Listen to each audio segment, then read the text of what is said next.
I'm Trench Reynolds. I write crime. Montreal, September 13th, 2006. The kind of day where rain slicks the pavement and the city hums like nothing's wrong. But in one corner of downtown, the clock struck noon and everything changed. Dawson College. Students, books, cafeteria chatter, then gunfire. Panic. A man in black storms through the doors, trench coat dragging like he stepped out of someone else's bad movie. At first, the story came in fragments, like cigarette smoke through a cracked window. Eyewitnesses swore there were 3 shooters. Police dragged a bloody body out the front. Television anchors threw the word neutralized around like it meant something. But nobody really knew who lived, who died, or how many were holding the guns. And me? I was watching it unfold from a distance, tapping it out on my blog, piecing together rumor, fact, and deja vu. I'd seen this play before. Columbine, Tabor, Red Lake, and now Dawson College. By sundown, the fog lifted. There was only one gunman. A 25-year-old man named Kimveer Gill. Tall, mohawk, piercings, a closet full of black clothes, and an arsenal he should have never owned.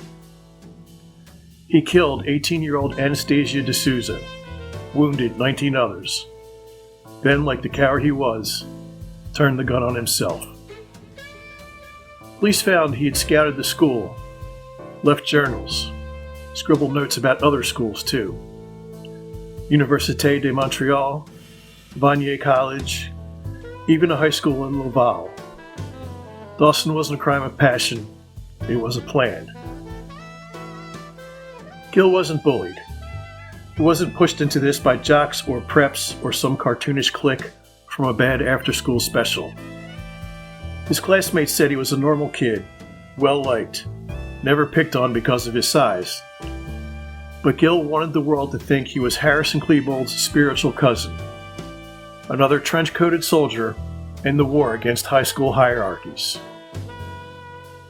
Problem is, he'd been out of high school for 7 years, still stewing over jocks and preps, still writing about it like he was stuck in sophomore year. That's not rebellion, that's arrested development. Gill didn't just cosplay Columbine, he worshipped it. His Vampire Freaks profile said it all. His name is Trench. You will come to know him as the Angel of Death.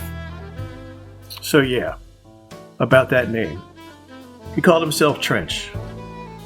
I've been using Trench for 9 years before his sorry act, and I doubt I was even the first. But his choice to wear that handle like a crown, that was his way of saying, I'm in the club.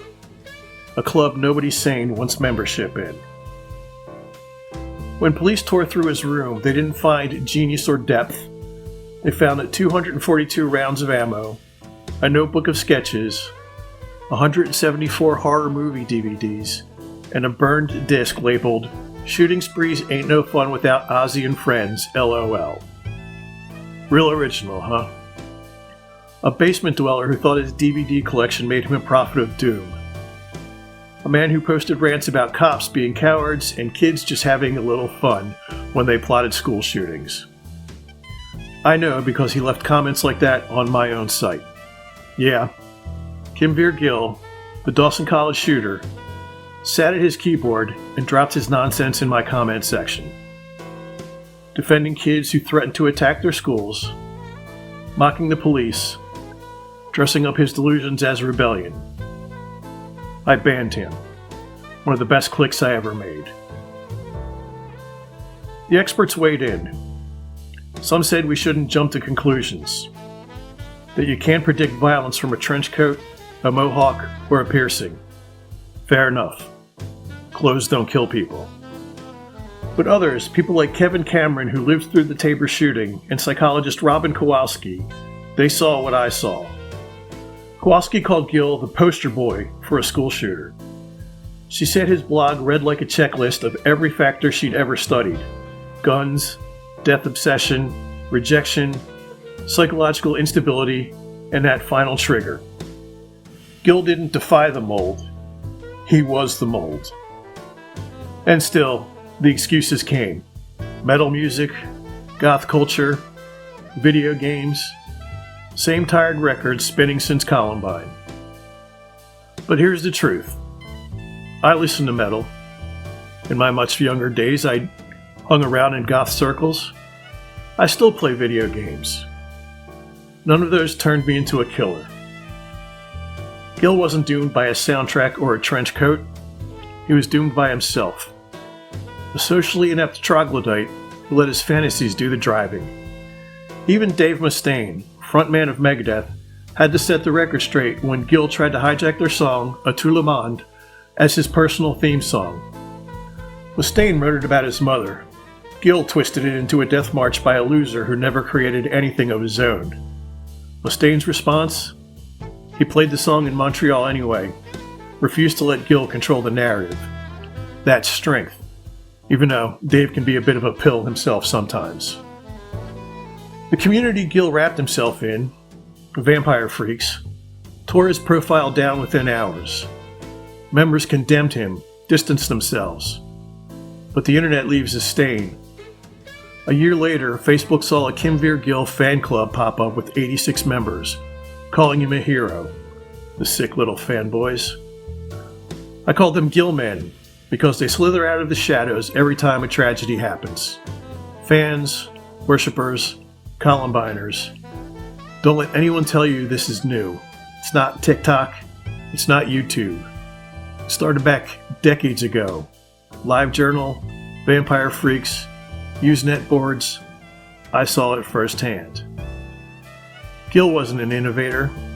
He was just another customer at the Columbine copycat store, a repeat customer, and he paid with other people's lives.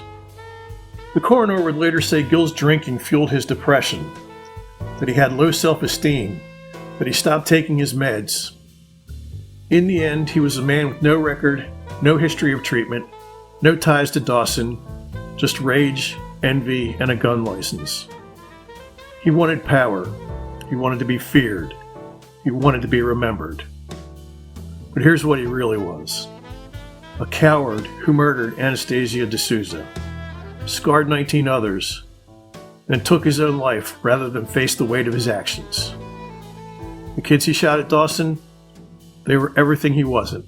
Striving, building futures, living. Gil wanted to be Columbine's third shooter, but the truth? He was nothing but a footnote in the long, pathetic line of losers who followed. So remember this. Every time you hear somebody dressing up these killers as tragic victims, bullied loners, or misunderstood anti-heroes, strip it down. They're cowards. They're losers. They write their names in blood because they can't write them anywhere else. And don't fool yourself. The worshippers are still out there. They've been out there since Columbine. They were on Vampire Freaks. They were on LiveJournal. And they'll be wherever the next guild decides to log in. And so long as we keep calling them what they are, we take the power back. Just another night. Just another case. Just another loser. And this one called himself Trench. But so do I. And I was here first. And I'm still here. Thank you for listening. For the full archive, including pieces that don't always make it to YouTube, head to my website at realcrime.net. That's where I've been doing this work for 25 years and keeping the crime stories that matter. My most recent posts have been about the school shooting at Evergreen High School in Colorado. That's why it's taken me so long to get this episode out. And if you want to keep this show going and keep the lights on, please visit patreon.com/Trench Reynolds. Every bit of support matters. Special thanks to patrons Mare and Trish, and even thanks to the patrons on the free tier. I'm just glad someone is interested in my stories. Like, comment, and subscribe and all that. And until next time, remember that trench coats are sold in other colors than black. I'm Trench Reynolds. I write crime.